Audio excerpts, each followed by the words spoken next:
for redevelopment in the sense of dealing with the issue of the university, varsity circle, university area adjacent to Mō'ili'ili, and once that comes into focus as to what we're actually going to do there, then we'll be able to figure out, well, what kind of relationship does that mean for Mō'ili'ili then? Does that mean we're going to start tearing buildings down and affordable places are going to disappear?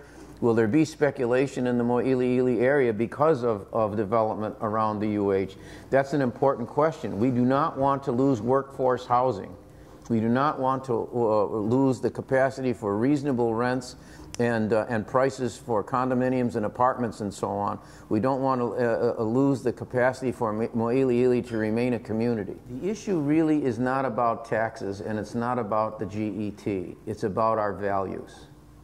Now, I'm not saying that to be cute or to avoid the question. On the contrary, I want to zero in on it.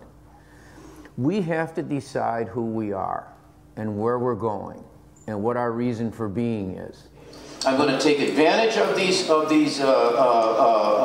interest rates that are available now. I'm getting projects from every area all over the state, and I'm going to put people to work, and we're going to see positive results from that. We are going to move. I'm going to appoint a school board that's going to immediately get to work with the superintendent to see that we're able to utilize the human capital we have right here in our keiki. We are not going to raise a generation of people who are going to leave the islands because we're importing real estate speculators and exporting our kids. That's what the object of an education is. And we're going to move into energy production. We're going to have energy independence. It's not going to be complete independence. We're going to lower our dependency on importing fossil fuels. Right now, we're sending billions of dollars out of the state. They say, where's the money going to come from? The money is here. It's here right now. But we're exporting it to the Middle East. We're exporting it to countries who are in the midst of revolutions right now that are importing oil. Billions of dollars going off for oil. We're exporting dollars for food. We're importing more food right now than we were in the 1970s when I first got elected to the legislature. And we're going to have the proper programs for people and keep communities and families together so that we can recover people. We're not going to throw them away. We're going to see to it that people are put into positions where they can be socially useful to themselves and to their own communities. We're going to grow food for our schools. Why should we be exporting dollars to import food for our schools? Our hospitals, our schools, our prisons, all of our public institutions are going to start purchasing food that we grow here in Hawaii. And that's what we're going to do. Environmental sustainability. That's the kind of thing that I think is going to take place and will give confidence to us. It's going to put money churning through the economy, and when it does, it has a multiplier effect. We're going to use the university. I've said that public employees are among the most underutilized resource that we have in this state. They've been making suggestions to me, the hundreds of people that I've met with already in the various departments. No governor has spent the time that I've spent just since I got elected meeting with public employees to give them encouragement, to tell them I'm working with them. I'm a public employee. Your dollars, your tax dollars pay my salary. And let me tell you, you're going to get value received from this governor. And you're going to get value received from public employees because we're going to meet the public mission that's required of us to be the Hawaii that we know and that we love. Hawaii is iconic. Hawaii, you say the word Hawaii. I met with the Vietnamese ambassador today. They can't wait. This is paradise for them. They want to work with us. I told them, Hawaii is not the westernmost outpost of the United States. Hawaii is the easternmost outpost of the Asia-Pacific area. That's how we're going to be seen. When these APEC folks come, they're going to meet a governor who says, aloha to the Asia-Pacific area. Welcome. We're going to join with the rest of the world and see to it that Hawaii isn't just a crossroads. Hawaii is going to be the meeting place between East and West, showing them what paradise and aloha is all about. We're going to come out of this economic crisis that we're having, this social crisis we're having, because we're Hawaii, and our diversity in Hawaii says that we're all together, we're all ohana, and we're going to succeed. Look, when I talked about our human capital, that's the kids in our schools. That's the young people out there. That's the experience that's here right now. The institutional memory, the capacity, the professionalism, the dedication of our people here in Hawaii to one another. The understanding of what Ahupua'a is all about, from the ocean to the mountains, the integration of regions. People understand what that's what Kopua Market is all about. It's working together for the common good, that each of us benefit individually when we all work collectively for the common good. This is not an idea foreign to us. If we want to make a structural change in the United States of America that ends up with people having the discretionary income so that they want to come to visit Hawaii and can come and visit Hawaii, and that we have the capacity to educate our children, be able to participate and compete with anybody in the world, then we have to understand that government works for and through and with us, and government is not the enemy of anything. The hallmark of democracy is the participation of the people in it.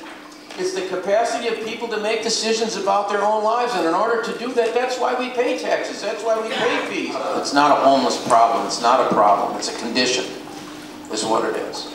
And how we address that condition is what we're talking about. We can say people are homeless by choice, but even then, some people are homeless by choice, but even then, it's a result of a series of incidents and circumstances and conclusions they've made about themselves and the world around them that results in, quote, choice, unquote. And for many people, of course, it's not a choice at all, especially if they're mentally ill or emotionally disturbed. And for others, it is a necessity born of economic distress. There are people who, without homes, without shelter, who are working full-time jobs, but cannot, because there is real estate out there, but not homes, are unable to afford shelter on any consistent basis. So that's what has to be addressed. And so what I've done there, some of you may be familiar with the former Vicar General of the Roman Catholic Diocese, Mark Alexander. He's taken his life in a different direction in terms of his personal commitments, and has left the Vicar Generalship of the Roman Catholic Church and has assumed a position that I offered him of the homelessness coordinator. I've empowered him to work intra and interdepartmentally, and with groups like Mō'ili'ili Matters. He has my full authority then to begin to work on the whole question of a step-by-step integrated process to eliminate homelessness entirely within this state. And that is my goal, that's my object, and that's what we're going to do. You're not going to be in a position where if you walk your dog, like my wife and I do in the park, whether or not you have to worry about whether you might be attacked, or whether whether there's a safety issue, let alone an aesthetic issue. Aesthetic in the sense that you feel uncomfortable because your very vision is taken up by circumstances in which you're ashamed, or which you see shameful things, either in the person of someone else or in what they're doing. It demoralizes society. It makes us ashamed of ourselves. It makes us think, wait a minute, what is my relationship to this other person? What kind of human beings are we? It demoralizes a society. It diminishes a society. Everybody is not, if there is an entitlement at all in a democracy, it's that people have a capacity to have shelter, to have decent clothing, to be able to eat sufficiently to keep their health, and to have a modicum of dignity in their life. And anything which diminishes that needs to be addressed. I can assure you that I'm really thrilled to be here, because it gives me enormous encouragement that as a community, both as individuals and collectively in the community, we're interested in one another, we're supportive of one another, and that we understand that for Hawaii to be the place that we know and love and continue to be, in order to have a Hawaii that's recognizable, a Hawaii that continues to have as its core the paradise that we treasure and love, that we have to look out for one another and extend aloha to one another as you've done to me tonight. Thank you very, very much. Mahalo nui a hui.